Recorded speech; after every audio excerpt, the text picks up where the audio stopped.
সুন্দর টাইটেল ছায়া নেই গলা ভোলা কুকুর বিশ্বাস কর মশা এই টাইটেলে যদি যাত্রাপাটের নাটক করা যাব পুরা পচার গাড়ি পাখু হিট করিব নাটক পুরা পচার গাড়ি वाला ধূপ দেখি গেড় পুরো ধরে দেখি আরম্ভ করে দেব জিয়ন সদস্য কিছু বুঝি পারছি না কিছু বুঝি পারছি যাত্রাপাটি পচার গাড়ি 10 সেকেন্ড পর্যন্ত কিছু বুঝি পারবে সে পচার वाला কিছু বলছি তারপরে আরম্ভ করে দেব জয় বাংলাড়ি জয় জগন্নাথ জয় বাবা সাইরাত 25টা খন্ডে ঠাকুর ডাকিব তারপরে আরম্ভ করব ডিংডাং ডেলাম পর রেভলিউশন সুপার হিট নাটক ছায়া নেই গলা ভোলা কুকুর এটাকে মুড়ি দেব সেউটু পুরা নাটক হিট করিব বিশ্বাস কর কাম খতে খতি নয়াতে হেডাউছি ইয়ালা যাত্রাপাটি প্রচারকু টিল্লা লগাই প্রচার কর মানে বিশ্বাস কর মশা এই যে কাহিনীটা কইলে ছায়া নেলা ভোলা কুকুরর তুমি হইছ হিরো পুরা এই কাহিনীর হিরো হইছ তুমি তোমার ক্যারেক্টারটা মু বুঝি দেউছি শুন তোমার ছয় পিলা ଥିଲେ তোমার স্ত্রী ଥିଲା দিনে ছয় ଥିଲେ ତମ ସ୍ତ୍ରୀଟା ଯକ୍ଷ୍ମା ରୋଗରେ ପଡ଼ିକି ମରିଗଲା ଯକ୍ଷ୍ମା ରୋଗରେ ପଡ଼ିକି ମରିଗଲା ତମ ସେ ଛୁଆ ଦିଟା ହଷ୍ଟେଲରେ ରହିକି ପାଠ ପଢୁଥିଲେ ତାପରେ 5 ବର୍ଷ ଖଣ୍ଡେ ଗଲା ପରେ ତମର ଗୋଟେ କିସ ହେଲା ଗୁଞ୍ଜର ବାଳ ଗୋଟେ କେଟ୍ ଥିଲା ସେଟା ସଲିଲା ଗୋଟେ ଗୁଞ୍ଜର ବାଳ ମଣିଷର ଅଛି ସେଟା ଯେତେବେଳେ ସଲିବ ତାର ମୁଣ୍ଡ କିଛି କାମ ଦବ ତମ ଚରିତ୍ର ସେ ଗୁଞ୍ଜର ବାଳଟା ସଲିଲା ତ ତମେ ଆଉ ଗୋଟେ ସେକେଣ୍ଡ ମ୍ୟାରେଜ କରିଗଲ ଯେତେବେଳେ ସେକେଣ୍ଡ ମ୍ୟାରେଜ କରିଗଲ ତମ ପିଲା ହେତଳକୁ ବଡ ହେଇଗଲେଣି ପିଲା ତମ ଉପରେ ରାଗିଲେ ଆଉ ଘରକୁ ଫେରିଲେନି ସେଡେ ସେଡେ ରହିଲେ ତାଙ୍କର ବାସା ହେଇକି ସେଡେ ରୁଇଗଲେ ତମେ ଯୋଉ କଷି ଗୁଣ୍ଡିଆଟା ବାହାରିକି ଘରକୁ ଆଣିଲ ସିଏ ତମ ଉପରେ ଅତ୍ୟାଚାର ଆରମ୍ଭ କରିଦେଲା ମାନେ ତମକୁ ସବୁ କାମ କରେଇଲା ଘରର ଝାଡୁ ପୋଛାଠୁ ଆରମ୍ଭ କରି ବାସନ ମଜାଠୁ ସବୁ କାମ କରେଇଲା କାମ ଟିକେ ଭୁଲ ହେଲେ ବାଡ଼ ମାଇଲା ଗୋଟେ ଦିନ ସିଚୁଏସନ ଏମିତି ହେଇଛି ଗୋଟେ ଦିନ ତମ ଘର ଓଳଉଛ ଟିକେ ଭୁଲ ହେଇଯାଇଛି ତମ ପଛପଟରୁ ଗୋଟେ ଗୋଇଠା ମାରି ଦେଇଛି ତମ ହାମୁଡ଼ିକି ପଡି ଯାଇଛ ତମର ଛାମୁ ଦାନ୍ତ ଭାଙ୍ଗି ଯାଇଛି ରକ୍ତ ବାହାରୁଛି ସେଇଠି ଟାଇଟେଲ ଗୀତ ଆସିବ ପରଦେଶୀ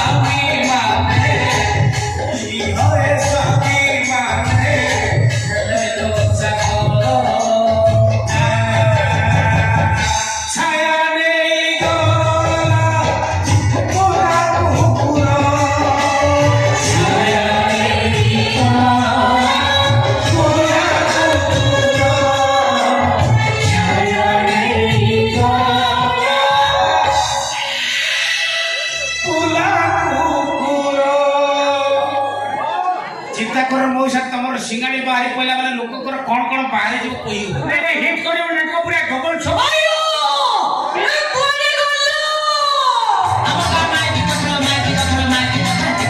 মনে রাখি খাস দিলে তোর করিব মাথা খালি খালি দেহ হইব মাথা আয়ো একি কইছ একি কইছ ওনি ঠিয়া কই দিবি কোনি বকেবি জাগা জাগা কিছু মারিবি কত দূর কইছ মো গাধেলা বলে না বাথরুম পাকে ঠিয়া বলি ঠিয়া হই গেল আবে ডর মাইলা কাইকি মো তার ছিড়াউ তো কইলা অনিলো মো তার যদি গোটা ছিড়িব সবু দেখো তার মো ছিড়াই পকাইবি জলদি যাও সেটি লুকা পড়া পড়ছি বাথরুমে ধোই দেখি কমফর্ট বাদিকে তার বাদিকে সব শুকিয়ে দাও জলদি যাও আর শুনো বাই দ্য ওয়ে তুমি কি কার সাথে কথা হইছিল ভাউজা নমস্কার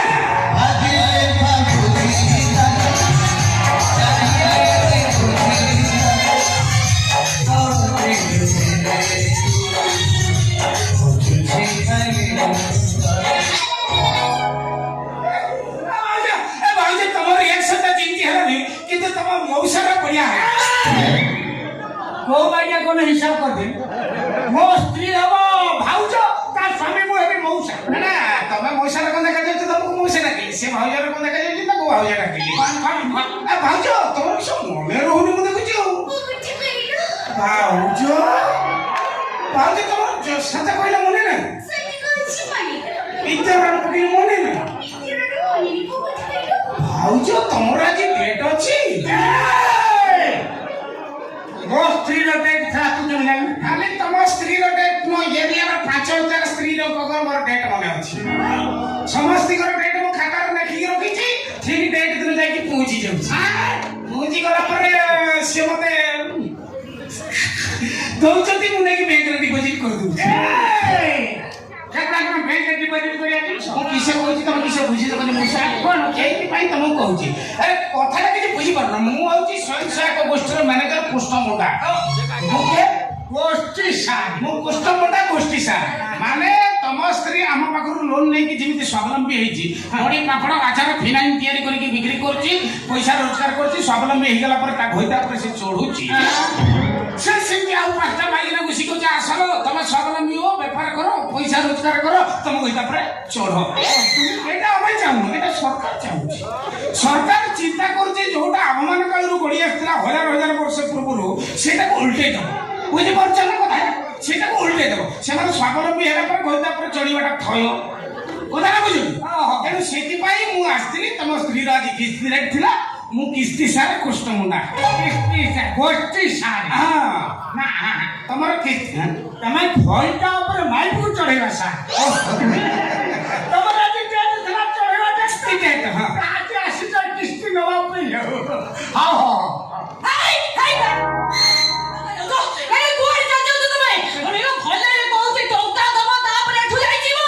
ଘଷି ଭାରି କଲେ କୁକୁରଟା 6ଟା ଛୁଆ କଲାଣି। ଇଏ ମଉସା କାହିଁକି ବା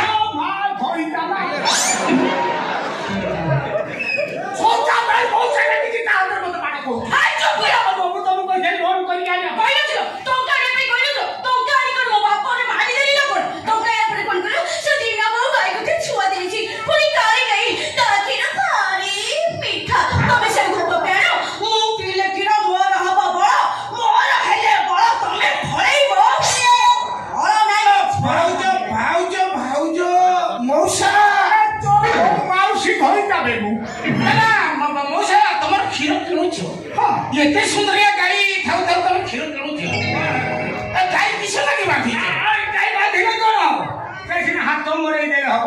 ଏତେ ସୁନ୍ଦର ଗାଈ ବାନ୍ଧିଛ। ଆରେ ଠେକି ଚଲେଇକିରି ଗଲାବେଳକୁ ଦେଖି ଯାଉଛି ତ ହାତ ମାରେଇ ଦେବା ପରିବର୍ତ୍ତେ ଫଟ ଫଟ ଖାଲି ନାତ ମାରୁଛି। ନାଟ୍ୟ ମାରିବନି ଆପଣ କହିଲେ ସାର୍ ଗାଈ ନାଟ୍ୟ ମାରିବନି। ଏଟା କେତେ ସୁନ୍ଦର ଗାଈ ରେ। ଆରେ ଆମ ଗାଈ ପାଖକୁ ସିନା ସବୁବେଳେ ଗଲେ ଗାଈର ଅଭ୍ୟାସରେ ପରିଣତ ହବ ଆଉ ମାସକୁ ଥରେ 2 ମାସକୁ ଥରେ ଗଲେ ଗାଈ ହାତ ମାରିବନି ଗୋଡ଼ ଚାଟିବ। ମଉସା ତମେ ଗାଈ ପାଖକୁ ନା ନା ମଉସା ତମେ ମାସକୁ 2 ମାସକୁ ଥରେ ଯାଉଛ ଗାଈ ପାଖକୁ କାହିଁ ଗୋଟେ କାମ କର ଦୁବାଇ ପଳେଇଲା ଭଳିଆ ତମେ 3 ବର୍ଷିଆ କିସ୍ତି କର 3 ବର୍ଷକୁ ଥରେ ତ ଆସିବ ଗାଈ ପାଖକୁ ଗାଈ ଦେଖିଲେ ପୁରା ଆନନ୍ଦିତ ହେଇଯିବ। ଅତି ବେକାରିଆ ଲୋକ ତମର ଭୁଲ ରହୁଛି ତମେ ଗାଈ ପାଖକୁ ଡେଲି ଯିବ ଯେ ଖାଲି ହାତରେ ଯିବନି। ଖାଲି ହାତରେ କୋଉଠିକି ଯାଆନ୍ତି ତମେ ବି ଯିବନି।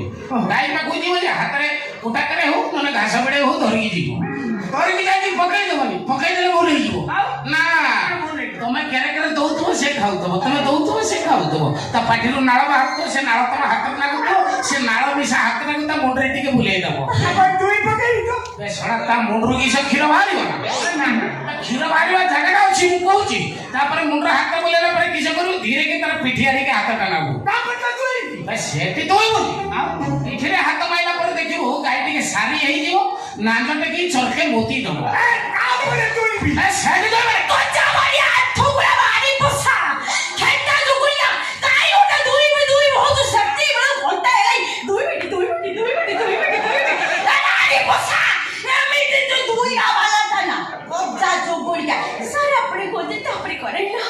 କଥାଟା ହଉଛି ସେଟା ଦୁହାଇ ଭଳିଆ କାହିଁକି ହଉଛି ରୋହାଟି ମୁଁ କହୁଛି ମାନେ ପିଠିରେ ହାତ ମାଇଲା ପରେ ଧୀରେ ଧୀରେ ହାତଟା ପେଟ ଆଡ଼ିକି ନବୁ ସେମିତି ବି ଧୋଇବୁନି।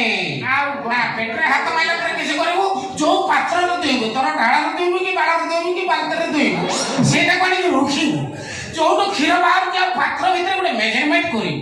ଯଦି ନିଜେ ମେଜରମେଣ୍ଟ କରି ନ ପାରିବୁ ଗୋଟେ କାମ କରିବୁ ତମ ଗାଁର ରାଜମିସ୍ତ୍ରୀ ଥିବେ ଆଣିକି ଓଳମ ପକେଇ ଦେବୁ ଓଳମ ପକେଇ ମେଜରମେଣ୍ଟ କରି ତାପରେ କିଛି କରିବୁ କେଟି ବି ଧୋଇବୁନି ନା ସେଇଠି ହଉଛି ମେନ୍ କାମ। ସେଇଠି କିଛି କରିବୁ ନା ହାତରେ ଟିକେ ସୋରିଷ ତେଲ ମାରିବୁ ସୋରିଷ ତେଲ ମାରି ସାରିଲା ପରେ ତୋର ଯାହା କରିବା କଥା କରିବୁ। ଯଦି ଏତିକି କାମ ନ କରିବୁ ତୋର ଡେଲି ନାକ ଫାଟିବ ମୁହଁ ଫାଟିବ ଆଖି ଫୁଟିଯିବ ବିଭିନ୍ନ କଥା ହବ। କେତେବେଳେ ମତେ ଦୋଷ ଦେବୁନି ଭାଇ। ଆପଣଙ୍କର କଣ ଗାଈ ଅଛି? ଗାଈଟିଏ ନାହିଁ ବୋଲି ଭାରି ହଇରାଣ ହଉଛି ଓମ୍ଫେଟ କ୍ଷୀର କିଣି କିଣିକି ମୋ ଦିନ ଯାଉଛି। ଓମଫେଡ କ୍ଷୀରର ପରିସ୍ଥିତି ଭଲ ନାହିଁ, ବେଳେ ବେଳେ ଏକ୍ସପାରି କ୍ଷୀର ପହଞ୍ଚି ଯାଉଛି ଯେ ଭାରି ହଇରାଣ ହଉଛି। ଗାଈଟିଏ ନାହିଁ, ଭାରି ଦହଗଞ୍ଜ। ଶୁଣ ନା, ମୋର ନିଜର ଗାଈ ନାହିଁ। ତମ ନିଜର ଗାଈ ନାହିଁ ନା, ଇଏ ଯୋଉ ସବୁ ଗବେଷଣା କଣ କୋଉଠୁ? ଏସବୁ ଗବେଷଣା ଆମ ସାଇ ଗାଈରୁ କରୁଛି। ସାଇ ଗାଈ ଉପରେ ଗବେଷଣା କଲେ? ରାଉତ ବାବୁ ଗୋଟେ ସାଇ ମାନେ ଗାଈ ନେଇ ଆସିଲା, ତାକୁ ବୟସ 55 ଖଣ୍ଡେ ହବ, କ୍ଷୀର ଖାଇବା କଲା, ଟିକେ ହାଡ଼ ମଜବୁତ ହବ, ନେଇ ଆସିବେ।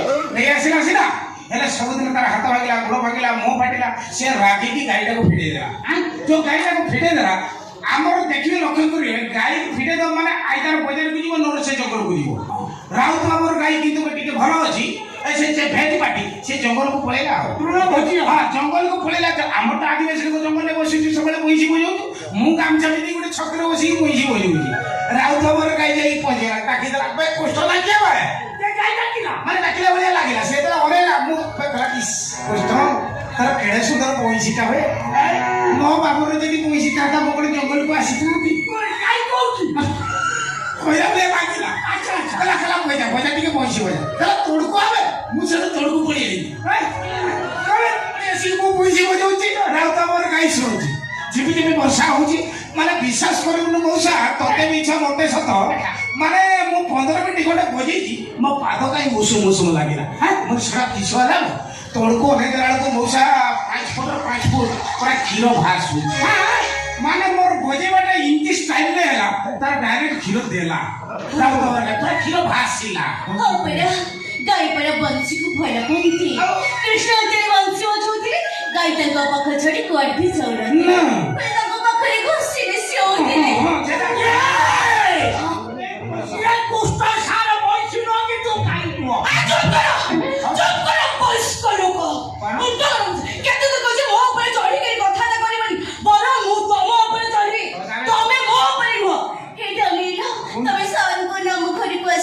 କାହିଁକି ଆସିବି? ବଂଶୀ ବଜେଇବି। ବଂଶୀ ବଜେଇଲେ କଣ ହବ? କ୍ଷୀର ଦବ।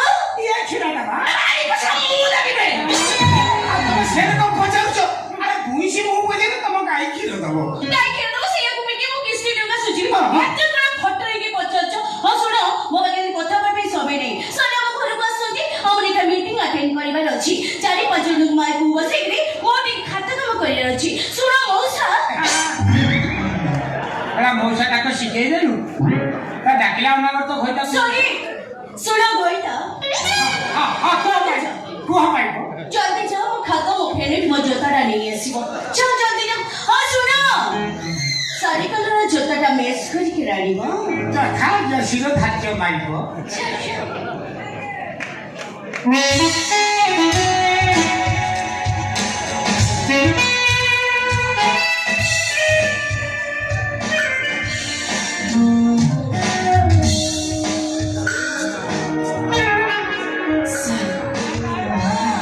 ଆପଣ ମୋ ଘରକୁ ଆସିବେ, ବଂଶୀ ବଜେଇବେ, ମୋ ଗାଈ କ୍ଷୀର ଦବ, ଆଉ ସେ କ୍ଷୀରକୁ ବିକି ମୋ କିସ୍ତି ଟଙ୍କା ସୁଝିବି।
Mosala go